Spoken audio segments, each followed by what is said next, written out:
Olá, internautas, sejam bem-vindos a mais um Debate Legal. No programa de hoje, eu, Luiz Felipe, Eu, Flávia Elaine. a gente recebe aqui para um bate-papo sobre literatura negra e representação a professora Sara Rogéria, ela que é formada em letras vernáculas, é professora universitária e está agora concluindo seu doutorado também, falando sobre literatura negra e representação, justamente o tema que ela veio debater com a gente hoje. Sara, seja muito bem-vinda ao Debate Legal. Boa noite a vocês também, boa noite a todos vocês que nos ouvem, nos assistem. É um prazer. Demorou, mas vim. Seja bem-vinda, Sara. Muito obrigada, muito obrigada. Sara, fala um pouquinho pra gente sobre esse projeto de pesquisa que você já está desenvolvendo no seu doutorado. Esse projeto, na verdade, o meu mestrado, eu fiz aqui na UFS, não tem nada a ver com a minha pesquisa de doutorado, né? Mas o meu projeto de doutorado nasceu no mestrado. No mestrado, eu pesquisei a história do ensino de línguas no Brasil, no século XVIII. Olha a distância, né? Eu pesquisei no século XVIII, história de ensino de línguas no Brasil, latim e língua portuguesa. E foi ali, naquele estudo do meu mestrado, que nasceu esse desejo de voltar para a minha área inicial, que sempre foi literatura, né, de voltar para a literatura. Eu trabalhei leis, né, eu trabalhei o conjunto de leis promulgadas na segunda metade do século XVIII em Portugal e que serviram para as suas colônias, né? Então, por via de regra, acabou vindo também para o Brasil. E nesse conjunto de leis, havia de forma muito explícita a negação do Estado em conceder para as pessoas negras a educação. Então nasceu ali, né, o meu desejo de voltar para a literatura e verificar como é que na literatura eu poderia ver essa presença da pessoa negra no texto literário, já que o século XVIII, e que acabou vindo para o século XIX, que chegou no século XX, está aqui hoje, no século XXI, esse acesso da pessoa negra à educação formal, primeiro foi negado, depois foi dificultado e agora é questionado. Então a gente passa por esse processo e foi dali que nasceu o meu objeto de pesquisa do doutorado. Eu pesquisei o que a gente chama de linguística histórica no mestrado, e doutorado eu fui para literatura e cultura, um objeto que nasce lá na literatura histórica. A gente falava aqui antes da gente iniciar o vídeo, você comentava um pouco sobre o seu projeto de pesquisa, que é muito interessante. Eu já vou adiantando que se a gente fosse falar sobre ele todo, a gente ia ter um vídeo de um dia, basicamente, mas é muito interessante. Inclusive depois no final vou pedir para você deixar para os nossos internautas onde eles vão poder ler sua tese. Certo, né, deixo sim. Isso é importante. Mas você falava para a gente sobre a questão da música. Exato. Né? Literatura, música e essa representação através da música nos 80, nos 90. Você pode falar mais um pouquinho sobre? Eu sou professora do ensino superior e também do ensino médio. No ensino médio eu dou aula de... Agora eu só estou agora com redação, mas eu sou professora de literatura também no ensino médio. E eu percebi que os textos que no ensino médio eu trabalho com os meus alunos, aqueles textos regulares, os que vêm nos módulos, os que vêm nos livros didáticos, são textos que estão muito distantes dos alunos da periferia, dos jovens e adolescentes da periferia, de onde eu venho. Então, quando uma pessoa negra, como eu, pega um texto de literatura e tenta se encontrar, a configuração dessa personagem é uma configuração miserável. As pessoas negras nos textos literários, elas são desinformadas, elas são ignorantes, elas não passam da condição de miserabilidade, elas são escravizadas. E quando elas saem disso daí, elas são empregadas domésticas, elas são condutores de carro, elas vendem produtos no mercado informal. E elas são quase sempre destituídas de qualquer ensino formalizado, institucionalizado. E quando você pega uma exemplificação como essa, que tipo de espelhamento você vê ali? Você se vê naquele texto?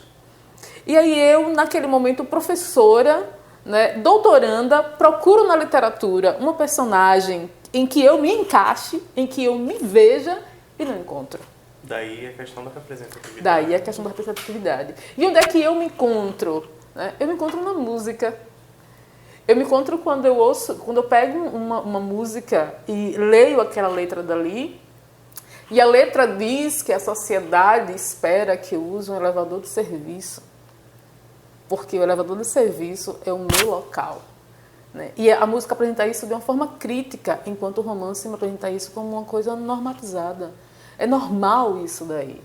Né? Eu vou para a música, eu pesquiso a música no final da década de 80, início de 90, uma banda muito, mas muito conhecida da época, chamada Banda Reflexos, que tem 5 LPs. Nesses 5 LPs tem cerca de 56 músicas dos 5 LPs, e eu consigo me ver como uma pessoa que tem um passado riquíssimo histórica, cultural, literária e linguisticamente, né? Profícuo em muitas outras áreas.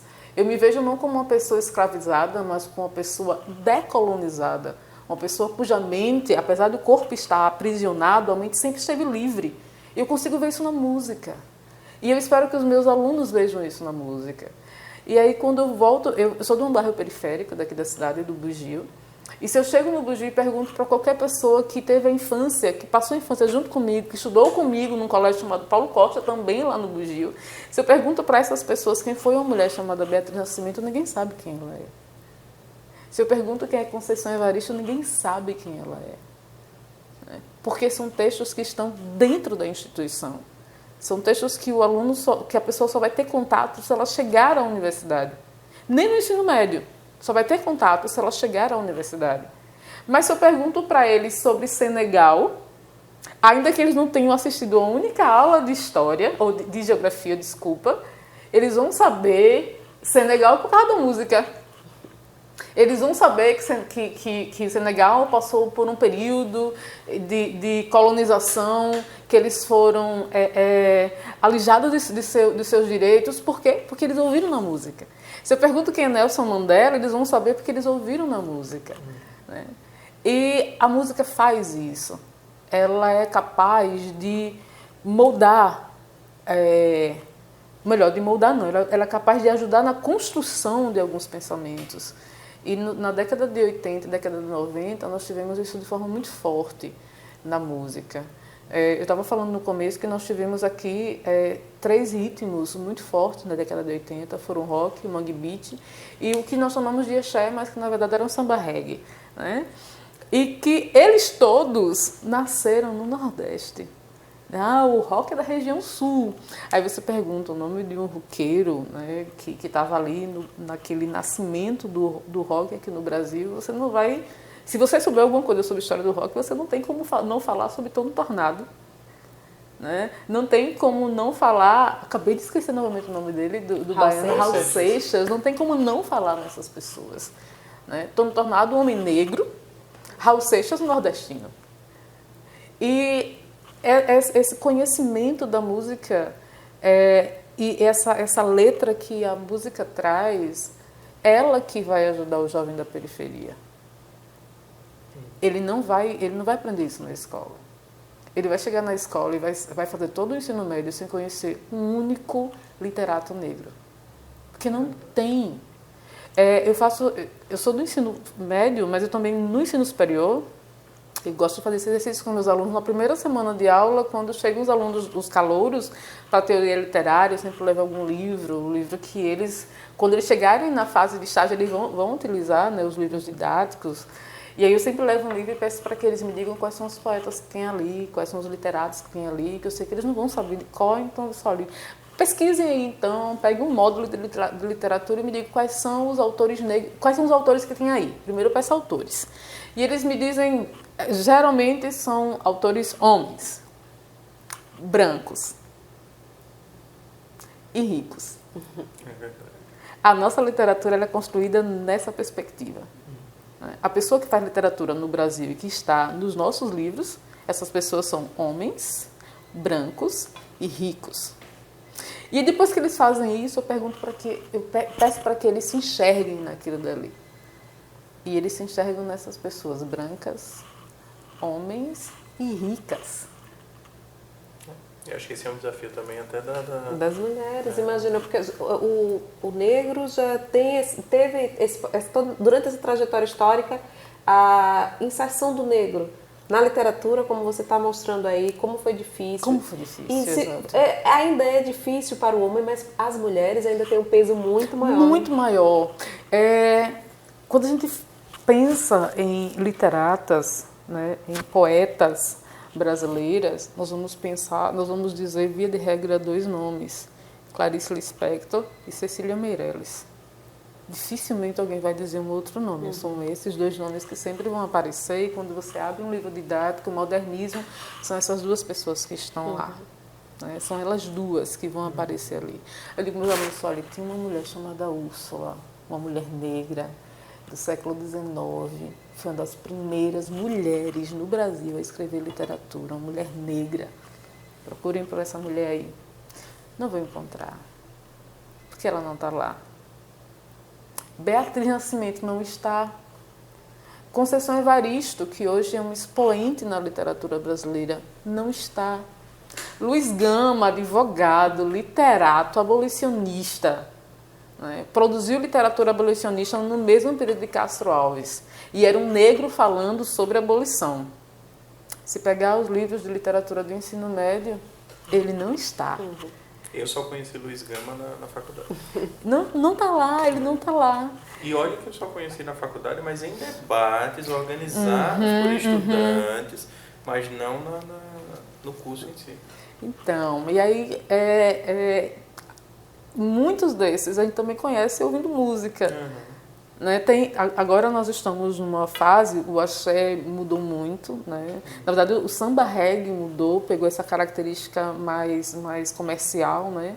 E aí veio para esse axé music que você ouve e ali nada lhe acrescenta, né? Histórica, social, culturalmente, muito diferente de antes, em que a gente aprendia teogonia africana ouvindo música, né? Aprendia ativismo político ouvindo música, né? Era mais ou menos isso que eu ia lhe perguntar também em relação a esse contexto atual, porque você fala dos anos 80, 90, esse movimento da banda Reflexos, né, que é uma banda conhecida. Aí a gente passa ali nos anos 90, já finalzinho para os anos 2000, tem o rap, né, o movimento do rap. Exato. A gente passa também pelo próprio reggae, que tem exatamente. Esse viés crítico, alguns cantores como Edson Gomes. Tem uma música de Edson Gomes que eu utilizo na minha aula junto com a música, com o poema de Carlos Drummond de Andrade. O poema é o Congresso Internacional do Medo de Carlos Drummond. E o de Edson Gomes é o Campo de Batalha Cheira a Morte. Sim, adoro essa Falo música. exatamente a mesma coisa. A mesma coisa. Só que um é preterido. Sim. Né? Por que é que Edson Gomes não está no livro lá discutindo essas questões? Ah, mas é porque é música. Certo, é música, mas Tom Jobim está lá. Sim, de fato. Não é? Chico Buarque está lá. Edson Gomes não está. É verdade. E a gente passou então por Edson Gomes, e aí a gente vem também o movimento do hip hop, que eu acho que é uma coisa bem contemporânea. Exatamente. Mas eu acho, Sara, e aí eu quero ouvir a sua opinião como estudiosa do assunto. Hoje, como é que você vislumbra essa representatividade, esse resgate da questão histórica, esse empoderamento, se assim a gente pode falar, através da música? Como é que você vê isso hoje? Você vê com uma perspectiva boa? Você acha que a gente está no caminho legal? Como é que você vislumbra? Eu utilizo com os meus alunos, quando eu não estou trabalhando com banda Reflexos, porque é meu objeto, né? Com os meus alunos eu procuro sempre ver o que é que eles gostam.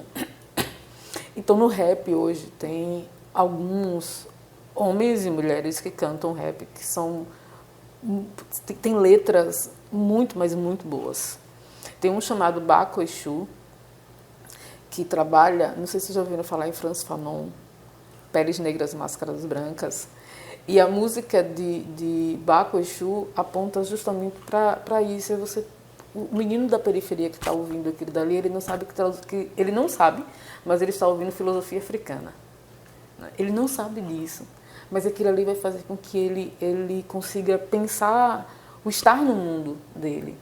Ele vai poder compreender por que é que quando ele entra numa loja ele é perseguido pelo segurança da loja, né? Eu, por exemplo, eu começo a me ver muitas vezes, às vezes eu entro em determinadas lojas, toda hora eu preciso olhar se a minha bolsa está aberta. A todo momento eu preciso ver se a minha bolsa está aberta, né? Então, por que é que eu vivo essa realidade? Por que é que aquele menino preto, aquela menina preta da periferia vive essa realidade? Então ele precisa pensar essas coisas. E a música tem tido esse alcance. Nós temos músicas que são de gosto duvidoso, e temos uma gama de música de gosto duvidoso, uma gama de música nessa pegada aí, nessa batida. Mas temos uma quantidade muito relevante de músicas que não são. E que esses jovens estão ouvindo. Eles estão consumindo música também de qualidade. E aí quando você chega para discutir com esses jovens, e eu sempre gosto de frisar que são jovens que muitas vezes não estão nas escolas, e quando eles estão em escolas sucateadas, em que não há possibilidade de fazer uma discussão sociocultural, não há essa condição. E aí você conversa com esse jovem e você vai começar a perceber coisas que... Onde você viu isso? De onde você viu isso? Porque eu ouvi numa música. Aí ele diz a música para você assim, olha, isso daí é filosofia africana. Isso daí é crítica social. E aquele contato que ele tem é o contato musical. É uma pena que a academia despreze isso.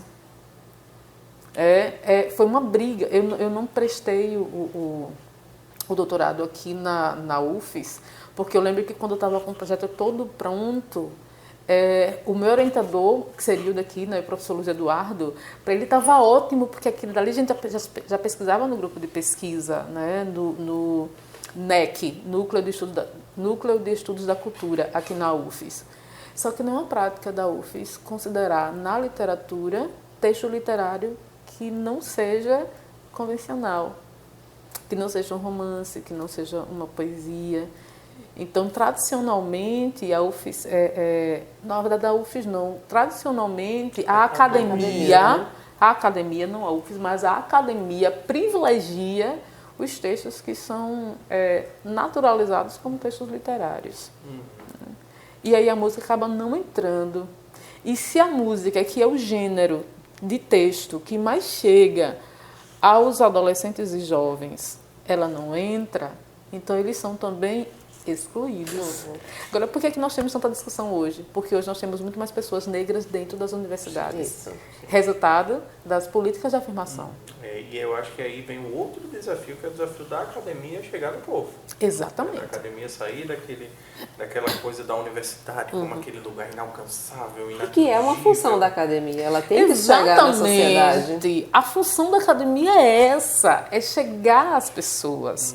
Né? Por que adianta a gente falar apenas para os nossos pares? Que tipo de diferença a gente faz se a nossa discussão é única e exclusivamente com os nossos pares?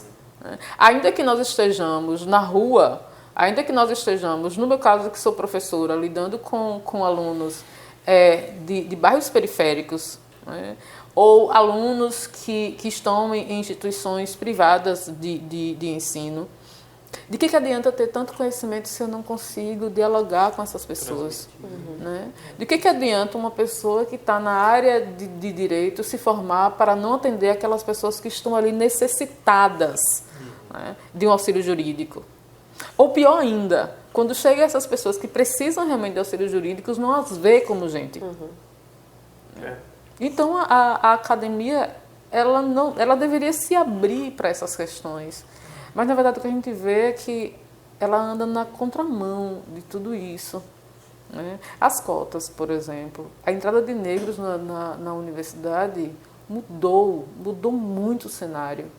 Mudou, inclusive, o cenário de pesquisa. Acho que trouxe temas novos. Exatamente. E aí, quando eu entrei na UFES, não havia cotas ainda. Eu entrei um ano antes de as cotas começarem. Na UFBA, eu não sei se na UFES tem, mas na UFBA existem cotas também para mestrado e doutorado. Acho que não ainda não tem, né? Eu sei que a UFBA foi a primeira a implementar no Brasil as cotas para mestrado e doutorado. Elas foram implementadas no ano em que eu entrei. Isso, no ano em que eu entrei começaram as cotas lá. E aí tinha muito questionamento, que tipo de pesquisador é esse cotista? Olha só, que tipo de pesquisador é esse cotista? E aí, muitas vezes, aquele aluno que é cotista, se um não cotista dá 100, ele tem que dar 200. Para poder chegar à metade do valor daquele que dá 100. E apesar de ser uma discussão assim, que realmente existe, né, e eu acho que a gente não precisa ali nem para os números para provar que o sistema de cotas é um sistema justo. Mas se você vai para os números, você vê que por exemplo, aqui na Universidade Federal de Sergipe, teve uma pesquisa alguns anos atrás que mostrou que a média geral ponderada dos alunos cotistas e não cotistas é bastante similar. Em alguns casos, o cotista é maior. É maior. Né? Então, eu acho que é uma discussão totalmente nova. Sara, queria agradecer sua participação. Como eu disse, a gente teria assunto pra caramba pra falar aqui, mas felizmente o tempo da gente tá chegando ao fim. Mais curta, né? Foi maravilhosa a entrevista. Realmente o tema é muito envolvente. Falar de música através do texto é muito democrático, realmente. Se analisarmos através dessa explicação que você deu, fantástica, eu acho que fica muito acessível agora até para a compreensão da população. Que a música é texto sim, é literatura sim também. Exatamente. Muito obrigada. Obrigada Parabéns. a vocês, obrigada. Seu projeto obrigada. É excelente. Muito obrigada. Sara, queria muito deixar obrigada. aberto o espaço para você fazer suas considerações finais nesta câmera aqui do centro. Certo. Foi um prazer estar aqui, né, e falar um pouco sobre a minha pesquisa. É sempre muito bom quando a gente tem a chance de mostrar as possibilidades de pesquisar sobre as questões que envolvem a população negra. E, sobretudo, quando esse pesquisador também é negro. Há uma diferença, né, esse local de fala. Então, quando eu falo sobre representação negra, eu estou falando do meu local de fala. Eu sou uma mulher negra que veio da periferia, que estudou a vida toda em escola pública, que faz doutorado na Federal e que lá, na Federal, eu não sou um objeto de pesquisa, eu sou uma pesquisadora. Então, a gente muda toda a organização. Né? Tem uma autora chamada Angela Davis que ela diz que quando uma mulher negra se movimenta, toda a sociedade se movimenta com ela. E é isso que a gente faz. Né? Quando a gente se movimenta, a sociedade se movimenta conosco. E é isso. Muito obrigada. Obrigada a mais uma vocês. vez. Obrigado a você que acompanhou esse vídeo até o final. Continue acompanhando os vídeos do Debate Legal. Os endereços da gente, das redes sociais estão aparecendo aqui na tela. Especialmente convido você a seguir nosso Instagram, que é o @debate-legal. Curta esse vídeo, compartilhe, se inscreva no canal se você gostou, para sempre acompanhar também nossas atualizações. Então é isso. Muito obrigado. Até a próxima. Tchau, tchau. Tchau.